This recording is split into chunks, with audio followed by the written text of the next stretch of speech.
নির্বাচনের মুখেও বিজেপিতে যোগদান অব্যাহত রয়েছে। বুধবার পশ্চিম ত্রিপুরার লোকসভা আসনের মনোনয়ন জমা দেওয়ার শেষ দিন বিরোধী শিবিরে ভাঙন ধরাতে সক্ষম হল শাসক দল বিজেপি।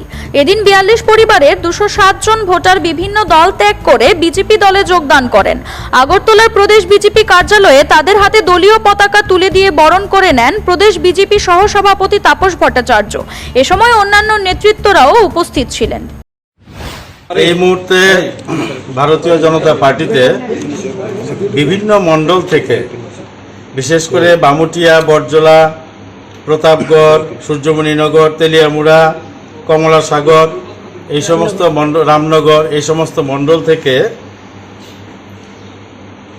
42 জনের নেতৃত্বে 242 জন পরিবার এবং 207 জন ভোটার, 42 পরিবারের 207 জন ভোটার ভারতীয় জনতা পার্টিতে যোগদান করেছেন।